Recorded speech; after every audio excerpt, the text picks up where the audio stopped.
Hello everyone, my name is Sanjay Parashar. Welcome back to the channel. In today's video, we will learn about for each loop in Oracle Integration Cloud.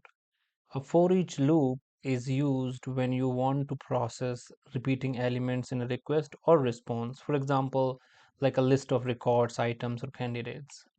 Whenever your payload contains an array and you need to apply business logic to each individual element, for each is the right action to use.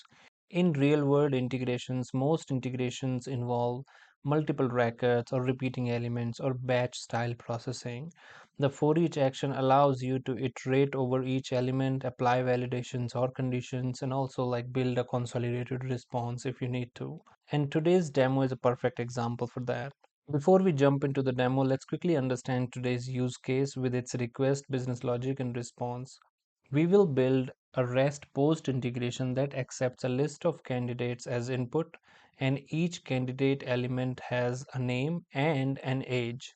Inside the integration, we will use a for each loop to iterate over each candidate, and inside that loop, if the age is over 18 or 18, candidate is eligible, otherwise candidate is not eligible. Based on the result, accepted or eligible candidates will be added to eligible candidates list, and non-eligible candidates will be added to a non-eligible candidates list. And in the final response, we will return a list of eligible candidates and non-eligible candidates in a single payload. So let's start the demo and build this step by step. So from your home screen, go to design and integration, and let's quickly create an application type of integration. Let's call it demo for each.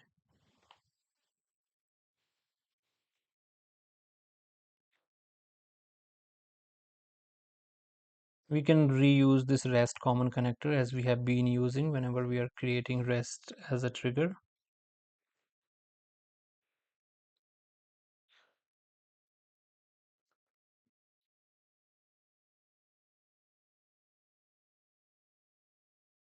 I'm just giving it a resource URI demo for each, and the HTTP verb, or I would say this action, should be post. Now we will need a request payload and we'll also need a response payload. We'll click on continue, and let me copy paste the request payload. Here you go. And as you can clearly see, we have a candidates, which is a repeating element, which has a name and age. And let's say if this is a driver's license application, if it's 18 or above, then it's eligible, otherwise non-eligible. So in this scenario, Alice and Charlie should be eligible and the other three should be non-eligible. So we will continue, and let's click continue here. And in the response, let me copy paste the response payload too.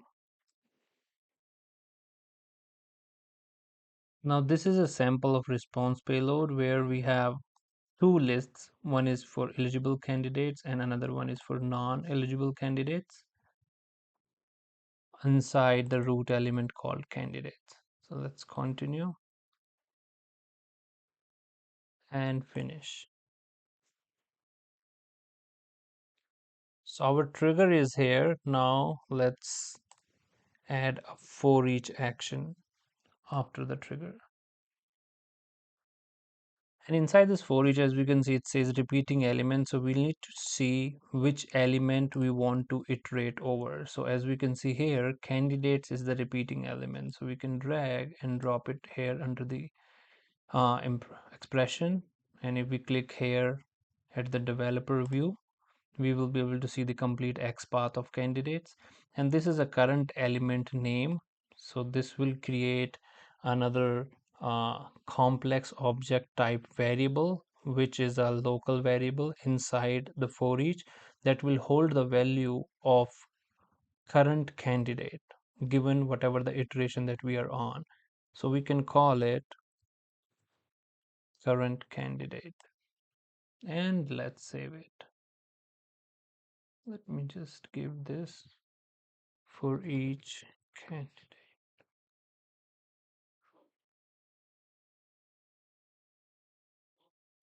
All right, so now inside this for each, let's just add a switch.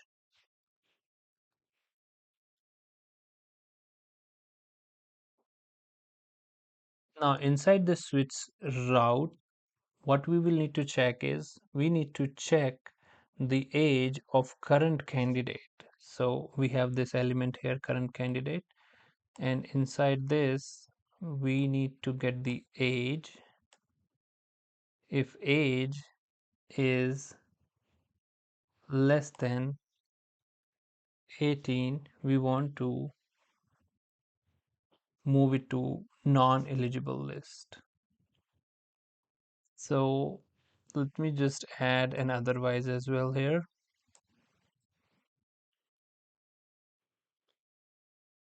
And this otherwise will have, let me refresh the page. And this otherwise will have the eligible candidates list. Now, in order to store those candidate value, we need to create a variable. And let's say first candidate is eligible, so it will go to otherwise. Now we'll need to hold that value for the second iteration. Let's say second iteration is also not eligible, then we want to append that value of candidate to the previous candidate.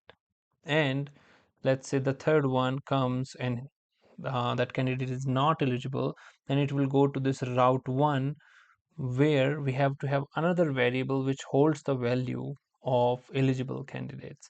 So let's see that in action. So as I have explained in previous video how you can create global variable and you can create local variable. So at this time we will create a global variable.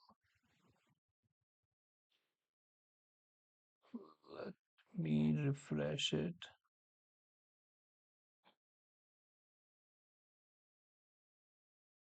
All right, so let's create a global variable here. I'm going to call this eligible candidates, which will be of object type, and I want to reuse the schema that we have for request. I want to create another variable for non-eligible candidates, and I'll do the same thing here, object type, and I want to reuse the schema that we have for request, and we can save it. So now if we see here we have two global variables of object type of request payloads object type. Now here we will need to use, because we need to append, and as I stated in a previous video, whenever we need to append we use, and whenever we're dealing with object type variables, then we use the data stitch action.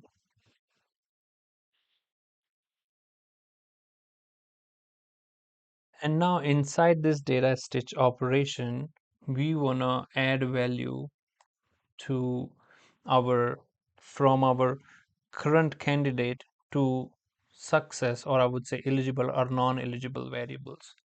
So for example, currently we are in the route where we need to add in non-eligible candidates. So we will come here, and this candidate here we need to add from current candidate,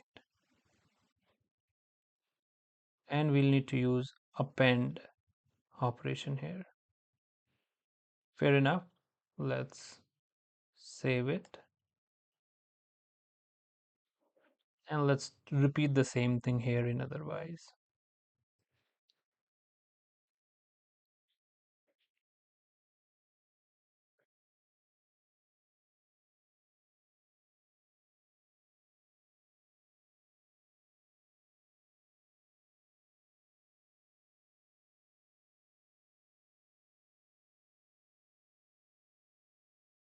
And append.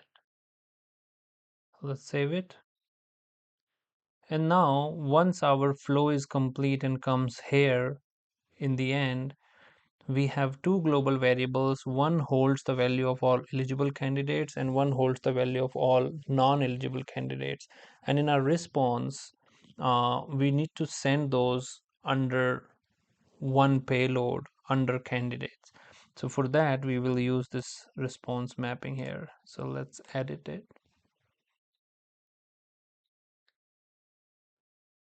And as you can see here, the current candidate variable is not available because that was a scoped variable created within for each and remains accessible only within for each. And this map is outside for each. But that's fine. That's the reason why we created this eligible and non-eligible candidates variable. So what we'll do is under candidates, we have eligible. Let me open eligibles here. The moment I map candidates to eligible candidates here, they both are repeating elements. In backend, it must have created a for each loop over these repeating elements. So if I come here, as we can see, over eligible candidates, there is a for each loop created already. So let's go back and map name to name and age to age, and result we can give as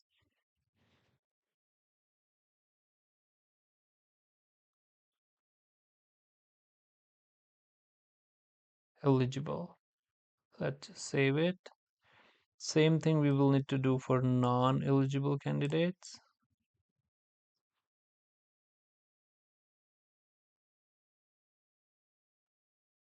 We will give name to name,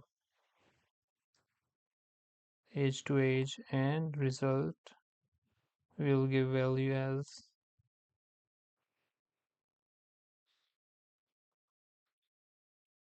non-eligible. Let's just save it. Let me validate it once. It's all good. We can come out of map action. Let's give it an identifier.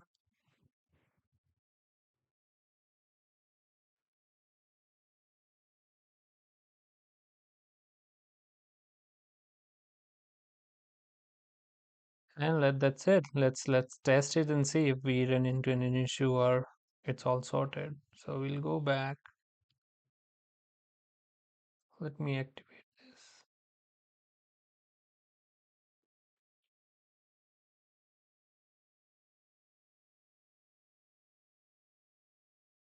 And now let's run it.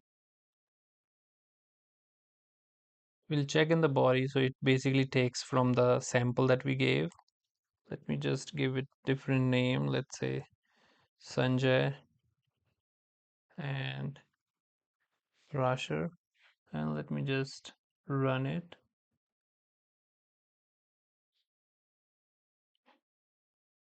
And it worked. So as we can see here in the payload, response payload, we have under eligible candidates, we have Sanjay 28 eligible, Parashar 22 eligible, and then non-eligible, whosoever is aged less than 18 comes under non-eligible.